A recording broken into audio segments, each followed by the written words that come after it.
शिवलिंग पर धतूरा पहली बार चढ़ाया गया वो फुलेरा दूज का दिन था। इसलिए शिव महापुराण की कथा कहती है जिस दिन कोई मुहूर्त नहीं हो, कोई काम नहीं हो, उस दिन केवल फुलेरा दूज के दिन आप किसी भी दुकान का, व्यापार का, व्यवसाय का, जन्म का, आदि का कोई भी मुहूर्त कर लो, वो कभी ठप नहीं हो सकता, वो बढ़कर ही चलेगा।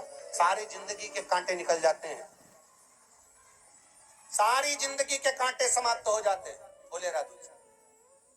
कहते हैं दुनिया में सब दिन का दान, सब दिन का पुण्य समाप्त हो सकता है, और फुलेरा दूज का दान, पुण्य, सत्कर्म, भजन, कीर्तन, नाम स्मरण समाप्त नहीं होता। चक्कर आ जाते हो, अचानक गिर जाते हो, हापड़ी भराने लगती हो थोड़ा सा चलने पर, श्वास फूल जाती हो ज्यादा चढ़ने पर, उनके लिए विशेष है कि धतूरे की जड़ को, धतूरे का जो फल होता है उसकी जड़ महाराज निकाल कर, धोकर, उसको घिस कर शंकर भगवान पर उसका लेपन कर दीजिए।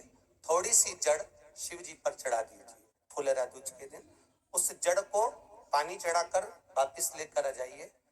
जो मिर्गी का मरीज होता है, जिसको दमे की शिकायत होती है, श्वास की होती है, चलने में हापड़ी भरा जाती हो, फुलेरा दूज के दिन दोपहर के समय पर उसको वो जड़ केवल 3 या 4 बार सुगंध में सुंगा दी जाती है, तो मिर्गी की बीमारी समाप्त हो जाती है, और जिसको दमा श्वास फूलता है उसको भी आराम लग जाता है। फुलेरा दूज के दिन उसके लिए नित्य आनंद का सुख दे जाती है। और भी ध्यान दें, जिसको बहुत भारी बीमारी हो, डॉक्टर कह रहे हैं कि ऑपरेशन की जरूरत है, ऑपरेशन कराना पड़ेगा, गांठ हो गई है, ये हो गया है, वो हो गया है, निवेदन है एक धतूरा फुलेरा दूज के दिन भगवान शंकर के शिवलिंग पर समर्पित करें, और 5 बेलपत्र नंदीश्वर भगवान पर अर्थात भगवान नंदी पर समर्पित करें। जीवन में कितनी बड़ी भी बीमारी होगी वो आगे नहीं बढ़ सकती, ऑपरेशन की जरूरत नहीं पड़ सकती, वो केवल फुलेरा दूज पर, केवल फुलेरा दूज के दिन, उसके सिवाय नहीं। और वो 15 मार्च को है, मौका मिला है, आनंद से। धतूरा होता है विषैला, कैसा होता है? विषैला, बहुत विष होता है धतूरे के अंदर। पर महाराज भगवान शिव को वो समर्पित किया जाता है जैसे पार्वती जी को लगा, जब कोई साथ नहीं दे रहा, पार्वती जी को लगा जब कहीं से सुख का अनुभव नहीं हो रहा, आनंद का अनुभव नहीं हो रहा, पार्वती जी ले गई धतूरा, पार्वती मैया ले गई उस बेलपत्र को, शिव को। और प्रयास करना, अगर दुख है तो एक धतूरा समर्पित कर कर 1 लोटा पानी अवश्य समर्पित कर। उनके लिए भी कहूंगा जिनको शरीर में दाद हो जाती है, खाज हो जाती है, या खुजलियों का क्रम हो जाता है, उनके लिए भी महाराज धतूरे का पानी, धतूरा 1 लोटे में डाल दो, पानी रख दो उसमें, उसके अंदर थोड़ा सा चंदन डालकर वो पानी शिव जी को समर्पित कर दो।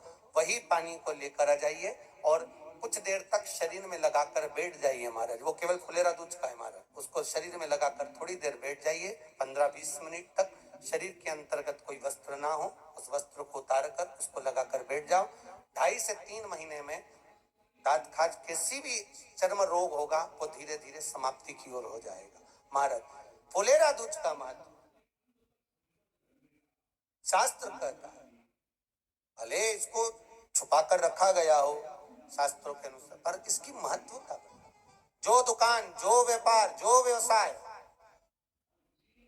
और पहले भी आपको कहा, मान लो आप शिवरात्रि के दिन रात को भगवान शंकर को धतूरा चढ़ाते हो व्यापार व्यवसाय के लिए, और वो धतूरा आप शिवरात्रि के दिन सुबह 4 बजे से पहले नहीं बांध सकते, तो उस धतूरे को फुलेरा दूज के दिन लाल वस्त्र में बांधकर अपने व्यापार वाली जगह पर बांध दो। जीवन में कभी व्यापार नीचे नहीं जाएगा, बढ़ता ही चला जाएगा। और उनके लिए भी निवेदन करूंगा जिनके यहाँ कर्जा बहुत है, बहुत कर्जा है, चूक ही नहीं रहा, पैसा ही नहीं रहा, व्यापार चले तो कर्जा चूके, उनके लिए भी निवेदन करूंगा। एक धतूरा बेलपत्री के पेड़ के नीचे शिवलिंग का निर्माण कर कर फुलेरा दूज के दिन उस धतूरे को अपनी कामना कर कर हल्दी में भिगोकर उसको भगवान शंकर को समर्पित कर दीजिए अपनी कामना कर कर। उसी हल्दी की 1 बिंदी अपने साथ में रुमाल में लगाकर अपने व्यापार व्यवसाय की जगह पर लेकर जाइए।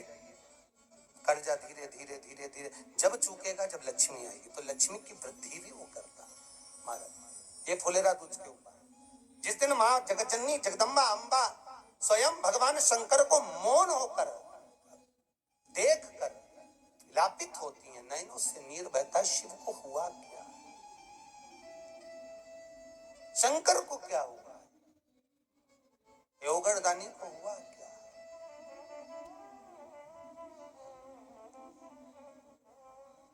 नयन जलता। मैं तो बैठी थी गंगा किनारे, मैं तो बैठी थी गंगा किनारे,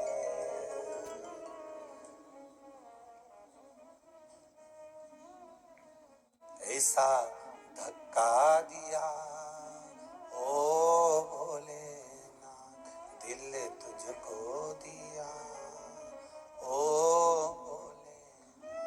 भगवान शिव ओगड़दानी, त्रिकालदर्शी, कैलाशी, अविनाशी, इस चित्तवृत्ति के मन की बात को धारण करने वाले,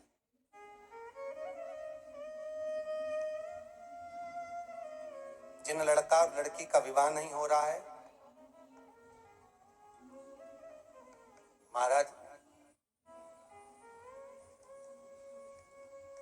विवाह के लिए बहुत परेशान हो गए, उनके लिए भी 5 बेलपत्र, 1 धतूरा, 5 शमी पत्र अशोक सुंदरी वाले स्थान पर, चाहे मंगल हो, चाहे राहु हो, चाहे केतु हो, सारे ग्रह भले अनुकूल है नहीं है, प्रतिकूल है नहीं है, वो अपने अनुसार उसको लेकर शमी पत्र, बेलपत्र और धतूरा हाथ की हथेली में रखकर, जिसका मंगल विवाह नहीं हो रहा, बहुत कष्टप्रद है, हाथ में रखकर अशोक सुंदरी, अशोक सुंदरी का स्थान सबको मालूम है ना, भगवान शंकर की जलाधारी पर शिवलिंग, पार्वती जी का हस्त कमल, जहां से चरण जल नीचे जाता है, राइट भाग गणेश जी का स्थान, लेफ्ट भाग कार्तिकेय का स्थान, जलाशय में से, जलाधारी में से जो जल नीचे गिरता है बूंद बूंद, तो शंकर भगवान की 5 लड़कियां, जया, विषहरा, सामरीवारी, दोतली और देव, शंकर जी की 1 लड़की और अशोक सुंदरी 6ठे नंबर की, उसका स्थान, इन पानी जो जाता है उसके बीच में जो मोटी सी लाइन होती है, उस मोटी सी लाइन पर जो स्थान है वो अशोक सुंदरी का स्थान है। किसका स्थान है? अशोक सुंदरी। शंकर भगवान का संपूर्ण परिवार, जलाधारी माता पार्वती जी का हस्तकमल, चरण, राइट में गणेश जी, लेफ्ट में कार्तिकेय जी, बीच में अशोक सुंदरी, और ऊपर से जो 1-1 बूंद पानी गिरा रहा है वो है शंकर भगवान की 5 लड़कियां, जया, विषहरा, सामरीवारी, दोतली और देव, शिव की 5। तो जिनका विवाह नहीं हो रहा, अशोक सुंदरी वाली जगह पर हाथ में लेकर वो धतूरे के साथ शमी पत्र, बेलपत्र समर्पित करें और बाबा से निवेदन करें, बाबा आपकी कामना पूर्ण, फुलेरा दूज करें। अशोक सुंदरी पर जो धतूरा चढ़ता है, वैसे तो अशोक सुंदरी पर धतूरा बहुत कम चढ़ता है, केवल एक फुलेरा दूज का दिन ही ऐसा होता है जिस दिन अशोक सुंदरी वाली जगह पर धतूरा चढ़ता है। अशोक सुंदरी